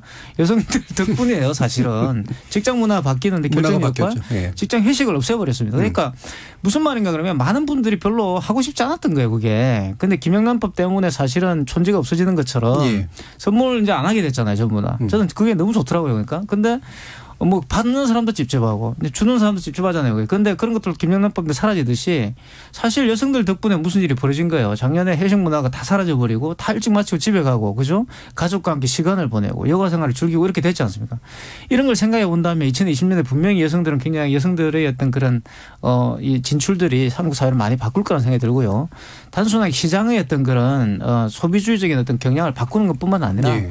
어떤 직장 문화를 비롯해서 가정 내에서의 어떤 그런 여러 가지 저는 문화들도 바뀔 거라는 생각이 들고 또 그와 관련된 여러 가지 담론의 지형들도 바뀔 거라는 생각이 듭니다. 사실 지금 출판 시장 같은 경우는 거의 뭐 여성주의가 장악하고 있죠. 그렇죠. 그래서 그런 부분들도 저는 좀 주목을 해야 된다 보고요. 그리고 또 이게 단순하게 여성의 어떤 지위 상승과 결합되어 있는 문제가 국가정책적 차원에서 보더라도 인구 감소하고 밀접한 관련이 있죠. 사실은. 그렇죠. 사실 네. 지금 결혼을 많이 하지 않으시는데 젊은 세대들이 결정적 이유는 결혼하면 여성들이 손해를 보기 때문에 그런 겁니다. 그리고 육아라든가 이런 책임들을 여성에게 다 집중돼 있기 때문에 우리 손 변호사님도 계시지만 사실 아무리 여성의 지위가 높아졌다 해도 사실 육아는 엄마가 해야 된다는 인식이 너무나 팽배해요. 젊은 세대들 그걸 갖고 있어요. 그래서 사실 결혼 보이콧가 일어나고 있는 거거든요. 지금 많은 부분에서. 그래서 저는 저는 여성의 어떤 육아 문제를 국가가 해결해 주면 저는 그리고 또 결혼 굳이 하지 않더라도 아이를 자녀를 낳아서 기를 수 있는 그런 환경을 만들어 준다면 인구 증가 문제는 저는 자연스럽게 해결될 거라고 봅니다. 이런 문제들이 저는 복합적으로 여성 차별의 문제와 결합되어 있다고 보고 이 문제를 풀기 위한 정책들도 나와 있다고 보여요. 그리고 또 한국이 또 결국은 인구가 감소하면 이민을 받아야 되는데 이민을 받게 되면 또 다른 차별의 문제가 발생하지 않습니까? 여성 차별의 문제를 해결해야지 사실은 다른 차별들도 해결할 수 있는 겁니다. 여성 차별이 단순히 여성 차별의 문제가 아니라 여성들조차도 차별을 받는 나라에서 다른 민족들이 당연히 차별을 받겠죠. 그래서 이제 그런 부분들에 대한 어떤 관점에서 내년도엔 당연히 여성 문제가 이슈가 될 것이다. 그런 생각이 들어요. 알겠습니다. 네 분의 키워드 잘 들어봤고요. 과연 이 키워드가 어떻게 풀릴지 한번 또 지켜보도록 하겠습니다. 오늘 함께해 주신 이태강 교수님, 이종필 교수님, 정철진 평론가님 그리고 송전행 변호사님 네 분 모두 수고하셨습니다. 감사합니다. 감사합니다. 저는 내일 저녁 7시 20분에 다시 찾아뵙겠습니다. 지금까지 KBS 열린 토론 정준이었습니다.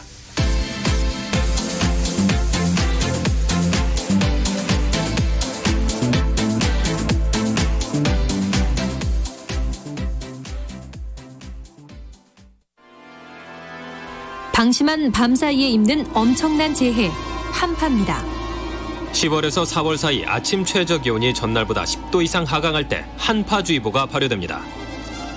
한파가 예상되면 무엇보다 고인물 제거, 가배수로를 설치해 노면 결빙을 방지합니다. 가정에선 수도 계량기가 동파하지 않도록 솜이나 천으로 싸고 물을 약간 틀어놓습니다. 상하수도, 통신 케이블 등 노출된 시설물도 방안 조치합니다. 농촌의 비린하우스나 축사를 보온하고 산업 현장에선 일일 평균 4도 이하일 땐 한중 콘크리트로 시공하며 용접 시 결빙 부위 습기를 완전히 제거해야 합니다. 눈이 내리면 모래나 염화칼슘 등 제설 장비를 갖추고 초기 제설에 성공하는 것 잊지 마십시오. 겨울철 재해재난 예방 KBS 라디오가 함께합니다.